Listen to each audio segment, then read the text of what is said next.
에베소 교회는 정말 많은 문제로 몸살을 앓던 그런 교회였습니다. 그 중에서도 가장 심각한 것은 거짓 교사들이 잘못된 것을 가르쳐서 교회를 병들게 하는 게 제일 큰 문제였습니다.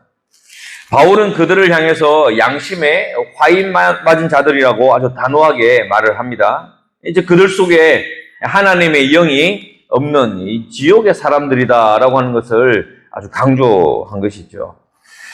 그 사람들이 가르치는 잘못된 것들이 뭐냐면 결혼하지 마라. 육신은 더러운 거야. 아니 더러운 육식끼리 결혼해가지고 또 더러운 또 육신을 태어나게 할 것이냐.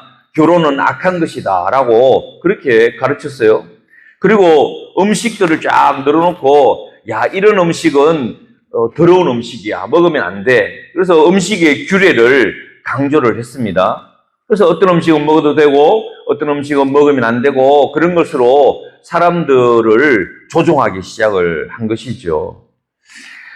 사도 바울이 그것을 보고 굉장히 화가 났습니다. 오늘 하나님의 말씀을 통해서 성령께서 주시는 감동을 따라 그들에게 분명하게 말을 합니다.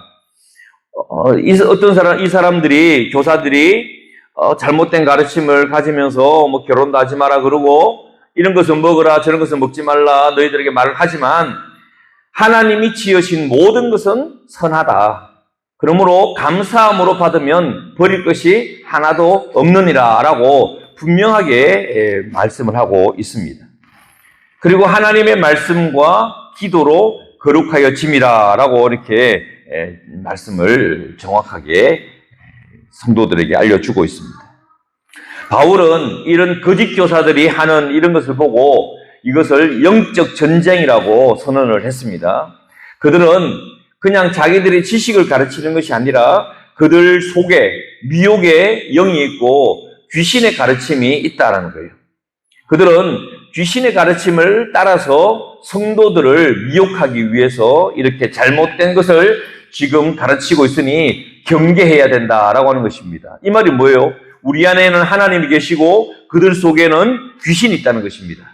그러므로 성도라면 하나님의 말씀에 귀를 기울여야지 그런 잘못된 귀신들의 이단들의 잘못된 가르침, 미혹의 영이 미혹을 하는 것을 따라 하는 것을 거기에 마음을 빼앗겨서는 안 된다는 것을 얘기하는 것이죠. 그래서 바울은 어려움을 하지 않습니다. 단 한마디로 거짓 교사들의 모든 가르침을 정면으로 맞붙어 대적을 하지요. 그게 뭐냐? 하나님이 만드신 것은 다 선하다. 누가 사람이 하나님이 만드신 것을 가지고 이것은 악하다, 저것은 잘못되었다, 육신은 더러운 것이야 라고 말할 수 있냐는 거예요. 하나님께서 그러면 우리 사람을 만드실 때 더럽게 만들어내셨겠느냐? 아니라는 거예요. 하나님은 우리를 만드시고 보시기에 심히 좋았더라 라고 말씀을 하셨죠. 이게 하나님의 말씀이고 이게 우리 하나님께서 우리를 만드신 그런 모습이다 라고 하는 것입니다. 그러므로 그 반대대로 말하는 그들 속에 있는 것들은 귀신이고 미혹하는 영이다 라고 아주 단호하게 얘기를 하는 것이죠. 하나님이 지으신 모든 것이 선함에 감사함으로 받으면 아무것도 버릴 것이 없다. 하나님의 말씀과 기도로 거룩하여 지느니라. 우리는 오늘 이 말씀을 통해서 우리 인생의 변화에 아주 큰 걸음을 내디딜 수 있습니다. 먼저 우리가 기억해야 될 것은 하나님이 지으신 모든 것이 선하다라고 하는 믿음을 우리 속에 갖는 것입니다. 자, 선하다라고 하는 말은 성경의 원어로 보면 칼로스라고 하는 단어를 씁니다. 그 뜻이 원래 뭐냐면요. 그 자체로 아름답다라는 뜻입니다. 하나님 보시기에 완벽하고 탁월하다라는 뜻입니다. 그리고 그 이면의 뜻 중에는요. 고귀하다라는 뜻도 있습니다. 좋은 의미는 이 칼로스라는 단어 안에 다 들어있습니다. 그 중에서도 우리가 만드신 그 자체로 아름답다, 완벽하다가 깊은 의미를 가지고 있죠. 이놈의 거짓 교사들은 늘 거짓말을 합니다. 육신은 더러운 거야. 그러니까 결혼 같은 거 해서는 안 돼. 라고 말을 하지만 하나님께서 만드신 그 자체로 너무너무 아름답다. 하나님 보시기에는 완벽하고 탁월하다. 고귀하다. 하나님께서 만드신 모든 것은 이렇게 존귀하고 고귀하고 아름답다라고 하는 것을 얘기하는 거예요. 이것이요, 그냥 한낱 음식물이라 할지라도, 어떤 작은 풀 한 폭이라도, 나무 한 그루라도 하나님이 만드신 모든 것은 가장 귀하고 아름답고 존귀한 것이다라고 하는 사실을 잊지 않으시기를 주의 이름으로 축원합니다. 우리도 마찬가지지요. 내 지금 모양이 어떠하든 우리가 험한 세파를 살아오면서 우리의 마음이 상하기도 하고 우리의 모습이 좀 왜곡된 것도 있고 잘못된 연약한 인생의 죄인의 모습도 있지만 우리의 모습은 하나님께서 우리를 창조하신 그 원리 그대로 따라가면요, 존귀하고 고귀하며 아름다운 자들이다라고 하는 것을 우리에게 분명히 말씀하시는 거예요. 그러므로 여러분들이 지금 만약에 여러분들의 인생을 두고 또 여러분들의 삶을 두고 말하기를 내 인생은 망한 인생이야, 내 인생은 끝났어 라고, 또 내 인생은 내가 세상 사람들처럼 팔자가 세서 나는 뭐 제대로 되는 게 없어라고 혹시 지금 그런 생각을 하고 있다면 그것은 여러분들 뒤에 미혹의 영이 또 더러운 귀신들이 여러분들을 지금 공격하고 있다는 사실을 아셔야 돼요. 그 말에 절대로 귀를 기울여서는 안 된다라고 하는 사실을 우리는 꼭 기억을 해야 되는 것입니다. 구약 성경에 보면 먹지 말라는 음식들이 많이 나오죠. 율법에 보면. 그럼 그거는 또 뭐야? 하나님께서는 왜 먹지 말라고 정해놓으시고 거짓 교사들이 먹지 말라 하는 거는 아무 말 하지 않느냐라고 의문을 가질 수 있습니다. 그거는 목적이 다릅니다. 이거 분명히 우리가 이해를 해야 됩니다. 자, 사람은요, 죄를 가지고 있으면서도 자기가 죄인인 줄을 알지 못했습니다. 그래서 하나님께서 우리에게 구약의 율법을 주셨습니다. 율법을 통해서 사람들이 깨닫는 것은 뭐냐면 내가 죄인이구나 라고 하는 것을 깨닫게 돼요. 왜냐하면 많은 율법들을 가지고 이것을 지키는 그런 과정에서요, 이것은 참 우리 힘으로 되는 것이 아니구나 라고 하는 것을 깨닫게 됩니다.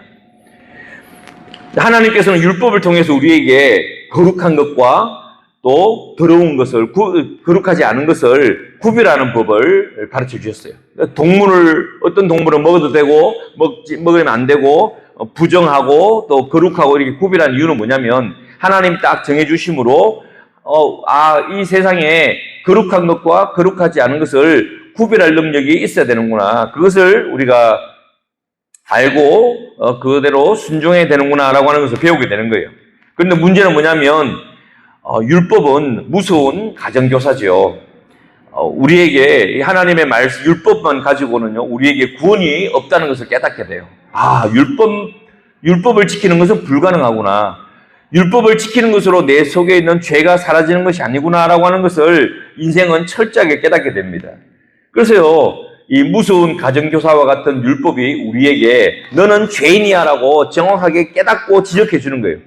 그런데 그걸 알게 되는 거예요.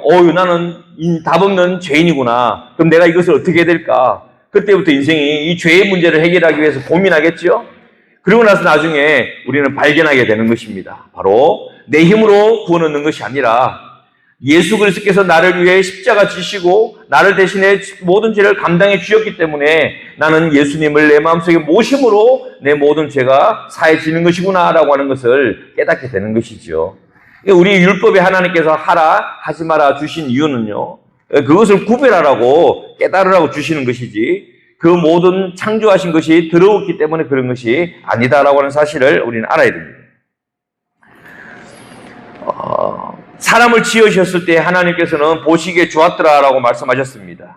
즉 우리 인간은요, 사람은 아름답고 탁월하고 또 귀하게 만들어졌습니다. 그 속에는 나도 포함되고 우리 가족도 포함되고 우리 자녀도 포함되고 우리 교회 성도들도 다 포함되는 것이죠. 하나님이 만드시는 것에는 실패가 있을 수가 없습니다. 하나님이 실패하신다라고 하는 것은 상상도 할 수 없는 일이죠. 그래서 우리 속에 뭔가 부족한 것처럼 내가 이거는 부족해, 이거는 뭔가 잘못됐어, 이거는 뭔가 나는 가치가 없는 것 같아 라고 내 마음속에 생각이 든다면요, 그거는 하나님에 대한 큰 오해가 있다는 사실을 우리에게 알게 하는 것입니다. 저는 한 번도 이 옷을 딱 갖춰 입으면 멋있다라는 말을 들어본 적이 없습니다. 몇 번 들어봤어요. 우리 어머니한테.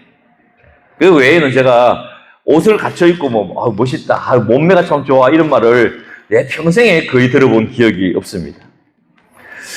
하필 어릴 때부터 내 친구들은요, 또 다 키도 크고 다 잘생겼어요. 그러니까 이 친구들하고 같이 옷을 딱 어디 이렇게 결혼식 같은 데도 가면요, 다 사진 찍고 나서 보면, 아유, 나만 옷이 태가 안 살아요. 마음에 안 들어요. 다 키가 크고 팔다리 긴 사람들은 이 정장을 입으면 옷이 얼마나 멋있게 쫙게 핏이 삽니까? 우리 교회 남자 집사님들도 다 키가 크고 다 잘생겨가지고 옷을 같이 입으면 정말 다 멋있게 보이는 사람들이 많아요. 근데 저는 일단 문제가요, 팔다리가 짧아요. 근데 더 큰 문제는 내가 가슴둘레가 110이 넘습니다. 지금 좀 살이 좀 빠져가지고 115지. 한창 몸 나갈 때는 120이었고 그랬거든요. 그러니까는 가슴은 두툼한데 팔다리는 짧고 이러니까 옷이 맞는 게 있겠습니까? 제가 아내와 그 옷을 사기 위해서 정장의 가게에 가는데 그 사장님이 자랑을 하는 거, 자기 집에는 어떤 체형을 가진 사람이 와도 다 맞는 옷이 있다라고 자랑을 해요. 옷이 많다고. 그 집에 갔습니다. 그럼 내 몸을 이리저리 훑어보던 사장님이 눈빛이 흔들린 걸 제가 봤어요. 없겠는데 이런 눈빛이 보여요. 그래서 내가 이 몸에 맞는 옷은 없는가 보죠? 라고 물으니까 이 자존심이 상한 이 사장님이 있습니다. 그러더니 창고에 들어가가지고요, 30분이 넘도록 뒤져가지고 옷을 하나 겨우 갖고 나왔어요. 그걸 입었는데 그래 팔도 맞고 다리 이게 길이가 지금 잘 맞았어요. 문제는 가슴이 또 안 맞아. 이렇게 배가 나와가지고. 그래가지고 결국은 옆집에 수선집에 가가지고 맡겨가지고 수선하고 며칠 뒤에 택배로 받았습니다. 자, 내가요, 이 옷을 입으러 가면 항상 이래요.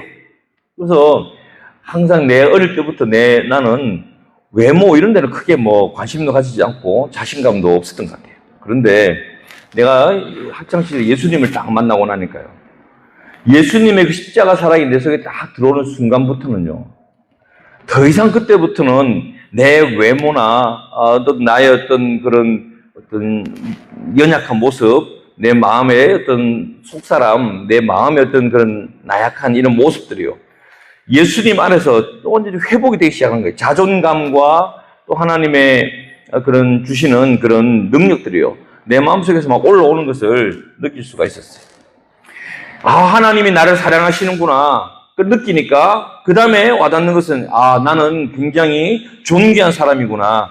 하나님께서는 나를 이 땅에 만들어내실 때 가장 아름답고 귀한 존재로 나를 만드셨구나. 나는 탁월한 사람이구나 라고 하는 이 교만이 아니고 하나님이 주시는 그런 감동이 내 마음속에 흘러넘치는 것을 느꼈어요. 자존감이 올라오죠. 그래서 그런 데 대한 열등감과 그런 어떤 부족함을 크게 느낀 적이 없어요. 성도 여러분, 외모가 부족한 것이 하나님께서 우리를 만드신 우리 속에 있는 탁월함을 감출 수가 없는 것입니다. 잘생겼던 못생겼던 그것은 우리의 기준이지 하나님의 기준이 될 수가 없지요.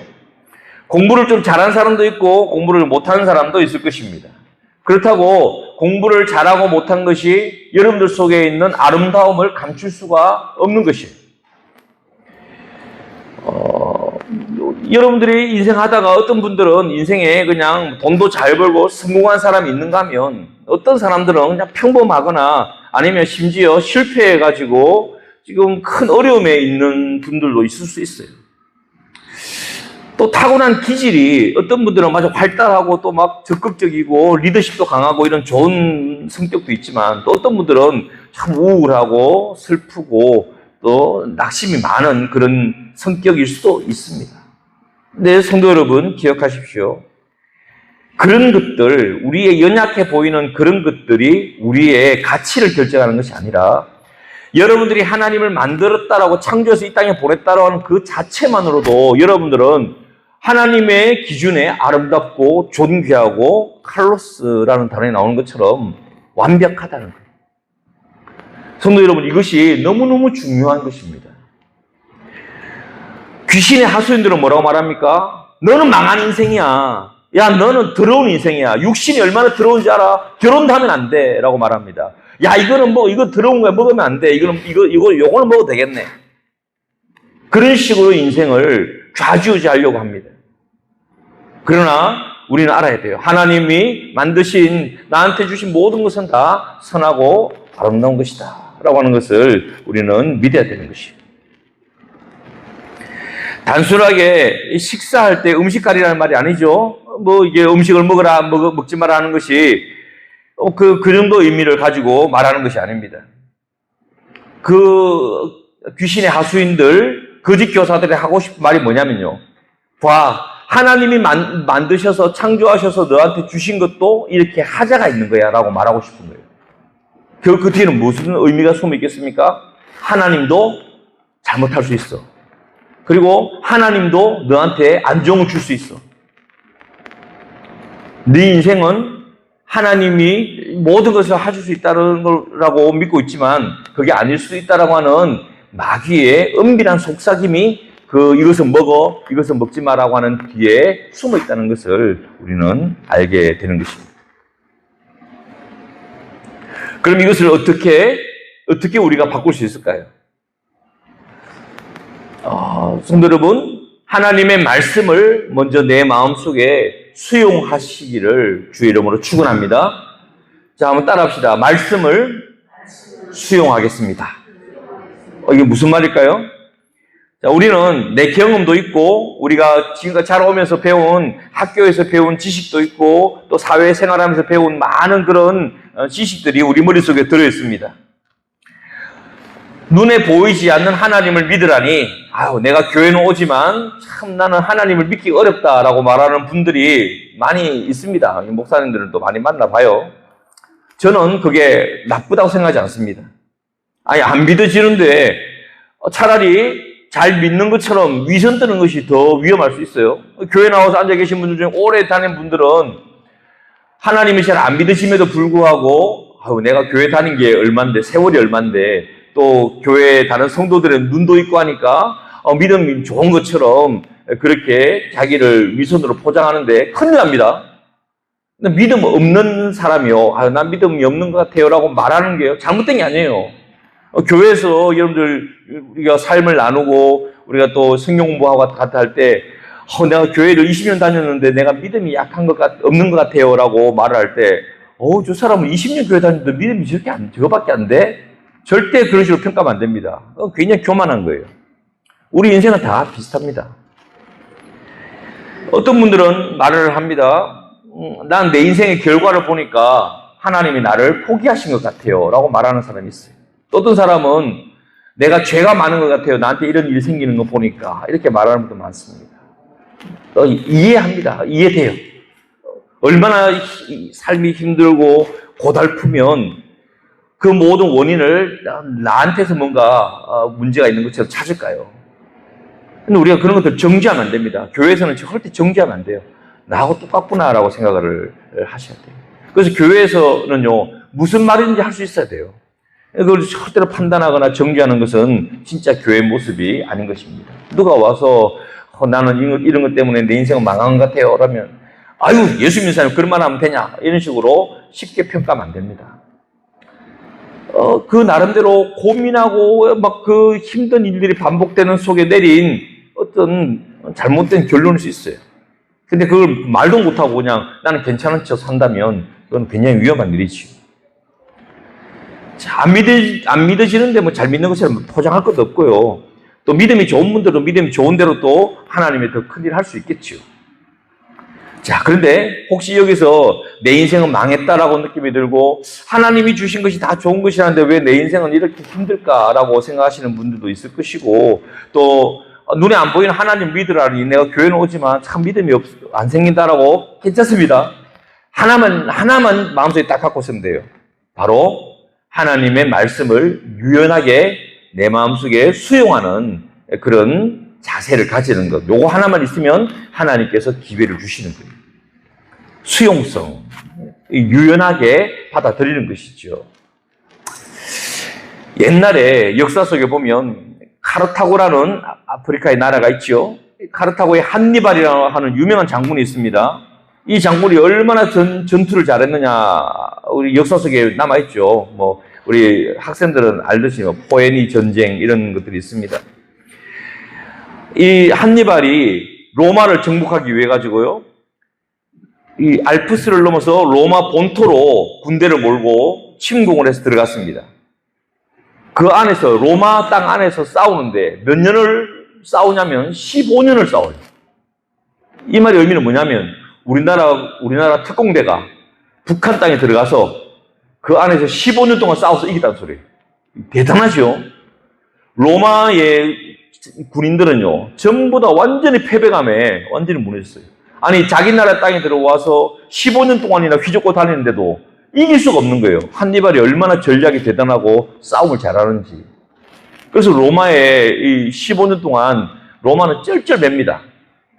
그러다가 나중에 하나의 이제 꾀를 내요. 자꾸 우리나라 안에 돌아다니게 하지 말자 해서 어떻게 하냐면 로마가 군대를 만들어가지고 그 한니발의 조국인 카르타고라고 하는 그 지금 북아프리카에 있는 나라입니다. 이게 있었던 나라예요.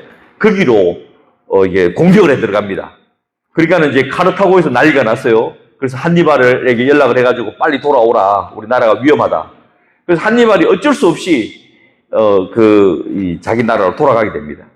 그런데 자기 나라 가까운 곳에서 이제 로마 군과 이 카르타고 한니발의 군대가 대격돌을 하는 큰 전쟁이 이제 전투가 벌어지게 되었습니다. 그때 로마의 유명한 젊은 장수가 하나 나타나죠. 바로 스키피오라고 하는 장수가 나타나요. 근데 이 사람은요, 뭐 전략이 대단하고 이랬던 사람은 아닌데 잘했던 게 하나 있어요. 바로 뭐냐면 수용성. 그는요, 굉장히 마음이 유연한 사람이었어요. 이 사람이 상상도 못할 그런 이야기를 합니다. 우리가 지금까지 한니발과 계속 싸워서 15년 동안 졌지 않았느냐. 이제 가장 큰 전투를 앞두고 우리가 이길 수 있는 방법이 뭘까? 이 스키피오라는 장군이 그런 얘기를 해요. 한니발이 우리에게 했던 전략을 우리도 그대로 합시다. 다시 말하면 적장이 하는 것을 따라하자는 거예요. 얼마나 자존심 상하는 이야기입니까? 그런데 스키피오는 그것을 합니다. 그래서 드디어 이 한니발과 맞붙던 큰 전투가 벌어졌을 때에 한니발이 로마군을 그렇게 괴롭혔던 망치와 모퉁이라는 작전이 있어요. 기마 전술입니다. 기마병, 말을 타고 군대가 이렇게 뒤에서 급습해가지고 뭐 하는 그런 전략이 있어요. 그대로 따라합니다. 한니발이 자기가 로마 군대를 괴롭혔던 그 전략에 스키피오에 의해 가지고 이 한니발 장군이 덜미가 잡혀가요. 그 중요한 전투에서 한니발이 결국 패배합니다. 자기 전략에, 자기 작전인데 적장이 고세로 뺏겨가지고 이 한니발이 결국은 지고요. 그때부터 카르타고는 역사의 뒤안길로 사라지게 됩니다. 로마는 그때부터 승승장구하죠. 그래서 이 스키피오는 나중에 로마의 영웅이 됩니다. 뭘 잘했느냐? 적장의 것이라도 수용하는 거예요. 배우는 거예요. 우리가 이것 때문에 졌어? 연구를 하고 우리도 이대로 한번 해보자. 시오나 나나미의 로마인 이야기라는 유명한 책이 있죠. 그 책에 보면 그런 얘기 나옵니다. 로마인들이 이렇게 오랫동안 거대한 제국을 유지할 수 있었던 것은 그들은 다른 나라를 점령한 후에 그 나라에 좋은 곳이 있으면 다 수용했다는 거예요. 다 인정해주고 배우고 포용했다. 이것이 로마의 힘이었다. 그래서 로마의 군인들의 칼은 짧았어도 그대로 역사는 길 수 있었다라고 평가를 해요. 성도 여러분,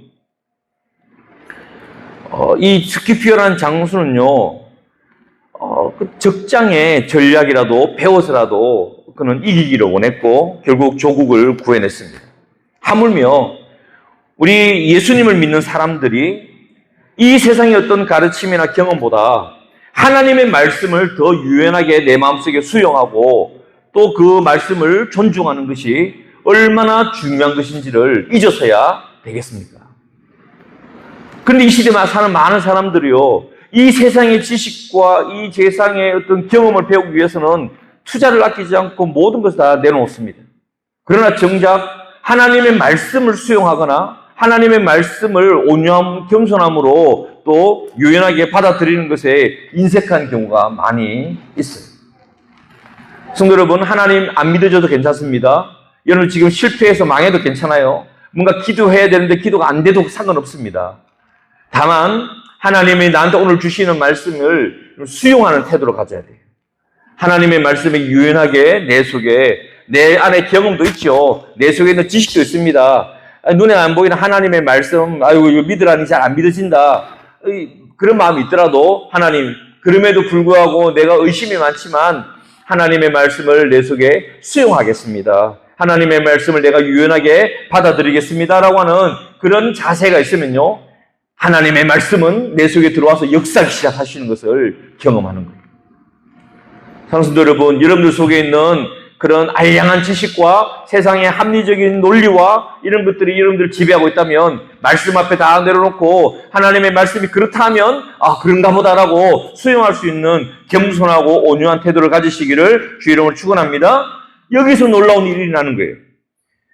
오늘 하나님의 말씀을 말합니다. 기도와 말씀으로 거룩하여 진다라고 얘기를 하는 거예요. 진정한 변화는 다른 변화가 아니라 내가 변하는 것입니다.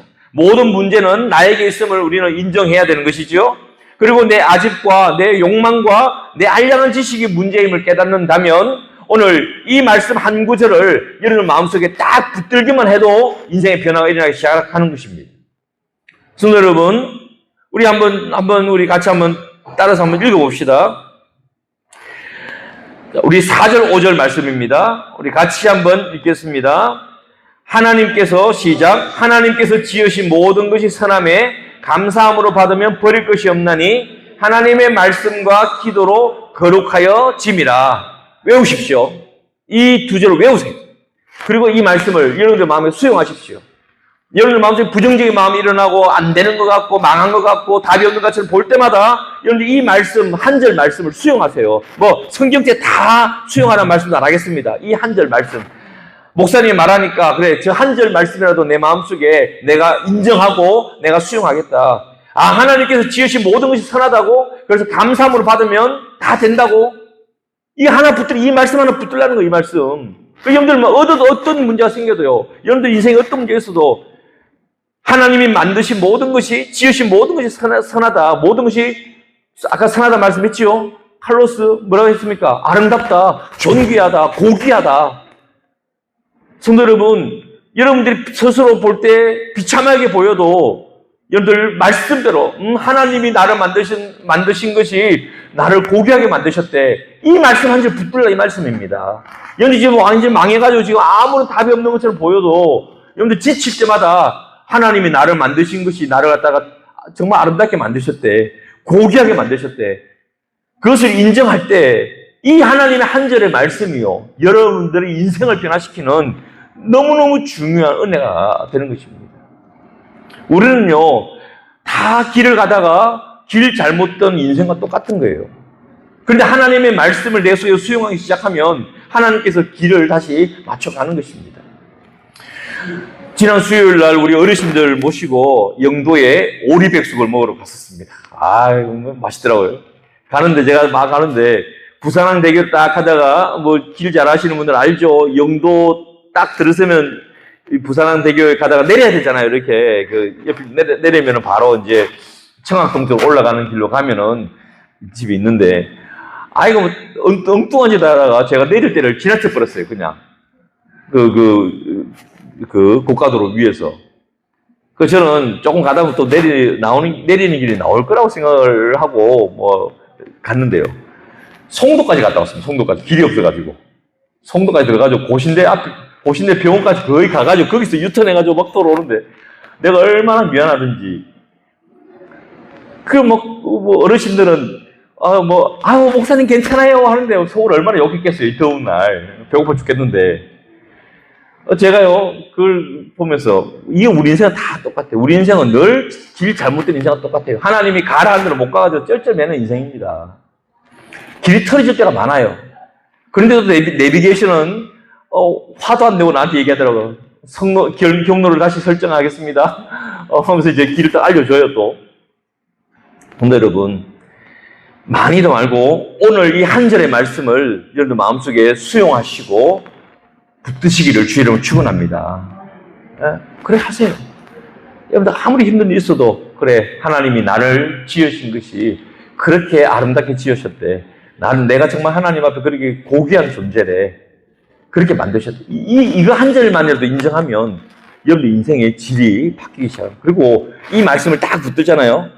이게 내 인생의 내비게이션이 되어가지고 내가 비록 잘못된 길로 들어서고 잘못된 방향으로 인생이 돌아가는 인생이라도 결국은 다시 하나님이 원하시는 목적지로 돌아올 수 있도록 인도해 주신다는 걸 알아야 돼요.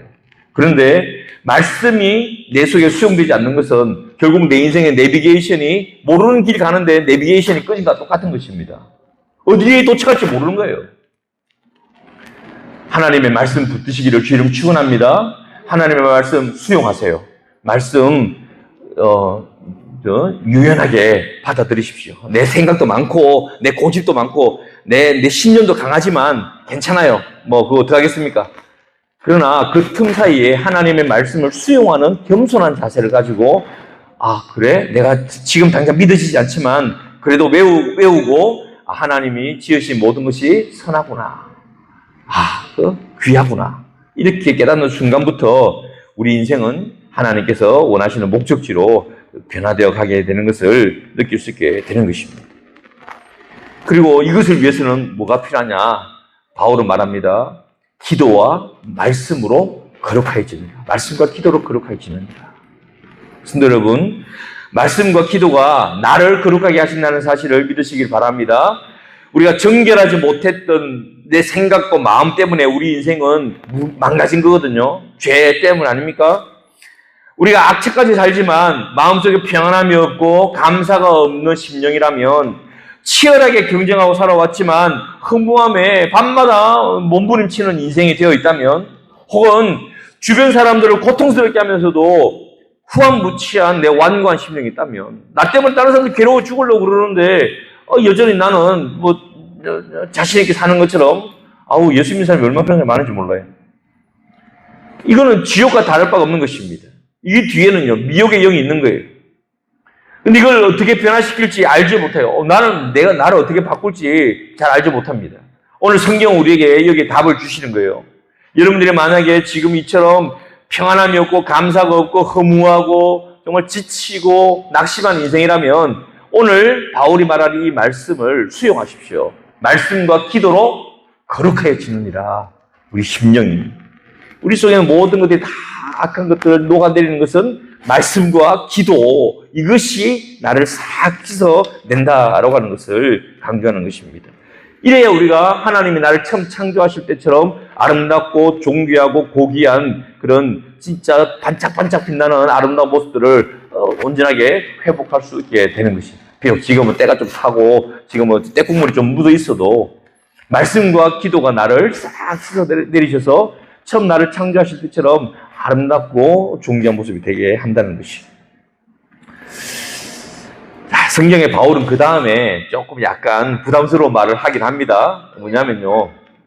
그 다음에 바울이 이렇게 얘기를 해요. 그 다음에 우리는 아주 혹독한 훈련을 받아야 됩니다. 라고 얘기를 합니다. 여기 이제 김나조라고 하는 말이 나와요. 이 말의 뜻이 뭐냐면요. 빨가벗고 혹독하게 훈련받는 그런 훈련을 얘기합니다. 옛날에 그렇게 훈련을 했나 봐요. 바울은 이만큼 우리가 운동선수처럼 훈련을 해야 돼 라고 말을 합니다. 자, 그런데 여기 나오는 혹독한 훈련이라고 하는 김나조라는 여기서 나온 게 요새 젊은 분들 왜 헬스장 같은 데 가면은 거기를 짐이라고 해요. 짐이라고 그러죠. 그 짐이 바로 여기 김나조에서 나온 단어입니다. 연결된 단어. 이게 혹독하게 훈련하는 곳이라는 뜻이에요. 그런 의미입니다. 자, 그런데 우리가 주의해야 될 게 있어요. 나는 부담스러운데, 나는 그렇게 혹독한 훈련을 받을 자신이 없다라고 말한 분이 있어요. 아직 체력이 안 되는 분도 있을 것이고, 또 마음의 준비가 안 된 분도 계시겠죠. 그러니까 신앙생활 훈련 잘 받아야 되는 건 아는데, 나는 나이도 있고, 나 여러 가지 조건이 안 맞는 것 같아. 라고 얘기할 때, 낙심할 필요 없습니다. 중요한 것은 해답을 아는 것만으로 일단 괜찮아요.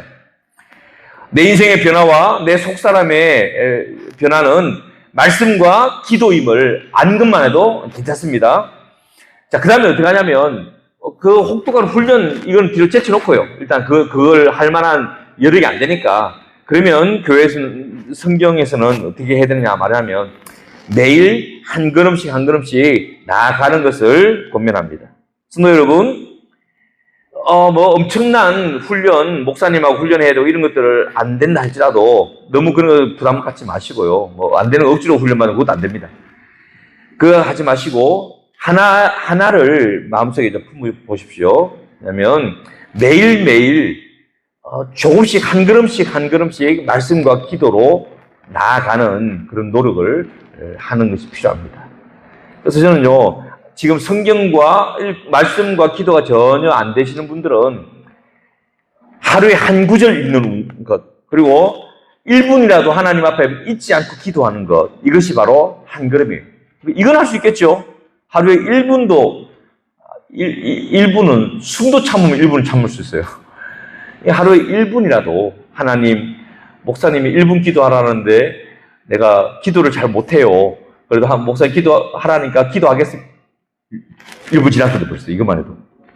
이것도 좋으니까 하나님 앞에 기도하는 것을 1분이라도 나아가고, 성경 한 장 읽는 것도 부담스러우신 분들은 중요한 건 잊지 않는 게 중요합니다. 한 절이라도 하나님 앞에 오늘 주셨던 이 말씀 한 절, 이 말씀을 딱 한 절 외우시는 것이라도 잊지 않고 매일매일 한 걸음씩 하나님께 나아가면요, 하나님께서 점점 더 은혜의 깊은 곳으로 나를 이끌어 가시는 것을 경험할 수 있게 될 것입니다.